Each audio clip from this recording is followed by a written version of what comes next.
Here's the 30-second lesson on what legends know. Never practice nunchucks in a crowded room. Never eat chole before a road trip. Always take your shirt off before you iron it. Don't take a call near a swimming pool. And don't forget, saving is not investing. Legends don't just save, they invest in mutual funds. Mutual fund investments are subject to market risks. Read all scheme-related documents carefully. There are two ways of looking at Prime Minister Narendra Modi's response to the 2024 Lok Sabha election outcome. The first is that he is truly convinced that the people have shown faith in him and his government by giving a mandate to the National Democratic Alliance for a third term. He is looking to rule for the next 5 years with the same authority as he did for the past 10 years. The PM has given many indications to this effect.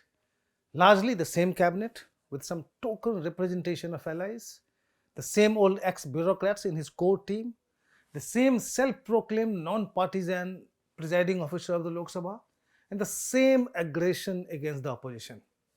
Another way of looking at his response is to treat it as bravado, an attempt to hide the vulnerabilities of a coalition government. Any show of weakness at this point would embolden the opposition, the allies, the ambitious BJP colleagues, the ideological patron, and even the otherwise obedient bureaucracy. Things will start falling apart. That should explain the unnecessary belligerence against the opposition in the very first session of the new Lok Sabha. A small though significant indicator of how the government is actually reading the 2024 mandate came from the Finance Ministry discontinuing the practice of officially releasing monthly data with a state-wise breakup of GST collections.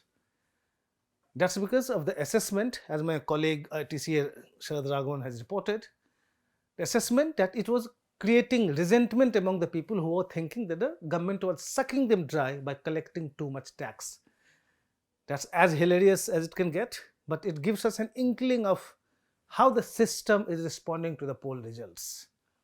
Be that as it may, PM Modi would have us believe the first scenario, that he is convinced that the 2024 election results were not a reflection on his governance, and so he has retained the same old team. The BJP therefore needs to explain the loss of 63 seats from 303 in 2019 to 240 in 2024. The PM has not said it in as many words though. Signals from the ruling party are on the contrary, that it sees the 2024 mandate as a vindication of its politics and organizational prowess.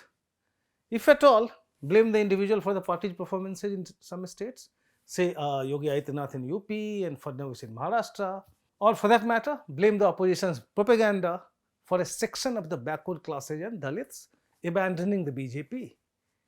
This message from the BJP came out loud and clear on Friday when party president JP Nadda appointed in charges and co-in-charges in 23 states and coordinator and joint coordinator for northeastern states.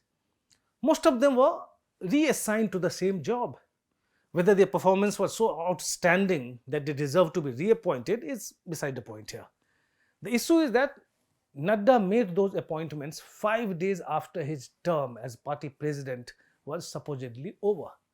And that's the central point of this episode of Politically Correct, because that shows that the BJP remains so confident that it has even stopped bothering about what its own constitution says. Nadda's 3-year term ended in January 2023. It was extended till June 2024. Such a long extension was ostensibly in view of the general election, but one has to be extremely credulous to buy that. He could have been simply re-elected for a full-fledged second term in 2023 itself. Given that the BJP president's term is 3 years, Nadda is virtually halfway through his second tenure. Even that got over on the 30th of June, technically. You may recall that BJP leader Subramanian Swamy had threatened to take legal action against the party for lack of internal elections, an extension of Nadda's term as contravention to the party constitution. Swamy had written to the Election Commission about it and informed Nadda about it in a letter on the 6th of February this year. Within 2 weeks, the BJP National Convention amended the party constitution, authorizing the parliamentary board to make decisions about the president, including the term and extension in emergency situations. Incidentally, the party never officially announced the decision. Going by this reported amendment, the parliamentary board has the power to give another extension to Nadda beyond the 30th of June. Only that nobody seems to know anything about any such meeting or decision on this issue. The BJP has not announced any such decision or conveyed anything about it to its office bearers, not to speak of its 18 crore members.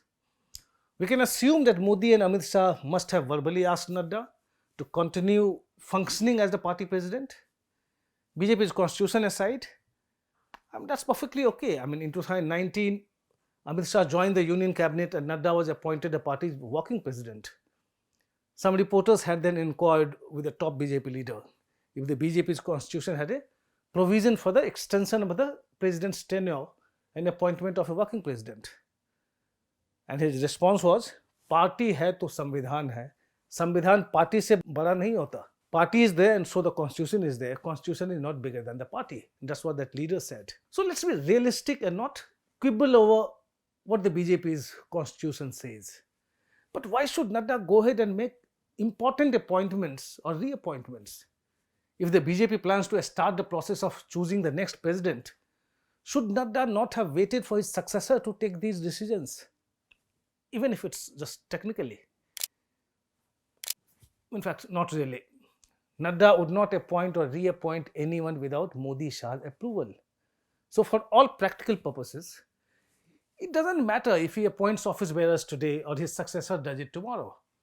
Whether Nadda was technically authorized to do it after the 30th of June is mere hair splitting in the context of today's BJP. The big question is why Modi and Shah are dithering over Nadda's successor. There is no dearth of loyalists who can step into his shoes. There is, of course, the election process. But if they identify his successor, he or she can be made the working president, the way Nadda was made the working president in June 2019, pending the election formality. The party's spin masters argue that the delay in starting the election process is because of the fact that assembly elections are slated in 3 states and 1 union territory, Maharashtra, Jharkhand, Haryana and J&K, in September-October. The same argument can be used to defer it further, as Delhi will go to polls in February 2025. In 2019, the BJP launched its membership drive in July and completed it in August. Obviously, the coming assembly elections are not the reason for delaying the election process or choosing a working president as an understudy to Nadda. It seems that Modi-Shah just can't make up their mind. Or is it because the RSS has a certain view or different view? The BJP's ideological patron has always had a say in choosing the party president. The Sangh must be more circumspect after Nadda's declaration of independence. You remember he had said that the BJP did not need the RSS anymore. Neither Modi nor Shah said or did anything that suggested their disagreement with Nadda over this. There are therefore high stakes for Nadda's successor, whether it's a man or woman, a Dalit or an OBC, a Maharashtrian or a UPite. This is all a matter of ex post facto justification and analysis. Once it's done, justification is found. The main criterion for the next party president will be where his or her true loyalty lies. Anyway, whenever the BJP starts its membership drive, it will be confronted with many challenges. Its membership figures have always been very puzzling. In March 2015, the party said that 8.8 crore people became its members during the membership drive. Amit Shah revised it to 11 crore about 4 months later. In 2017, Shah mentioned 8 and 9 crore on different occasions at the party's national executive meeting. After that, he maintained it at 11 crores. After the membership drive in 2019, the BJP declared that it had added 7 crore more members, which took the total tally to 18 crores. That was obviously based on the conviction that each of the 11 crore members who had joined in 2014 was still with the party and very much in this world after a 5-year gap. Given that the BJP never releases the state-wise or constituency-wise breakups, one can't even tally it with the votes it receives in elections. I mean, one has to take it at face value. In the 2014 Lok Sabha election, the BJP got 23.6 crore votes. Given the last two record-breaking membership drives, the thing to look forward to is if the next drive will see the total tally cross the 23.6 crore mark. That's all from me in this episode of Politically Correct. Thanks for watching.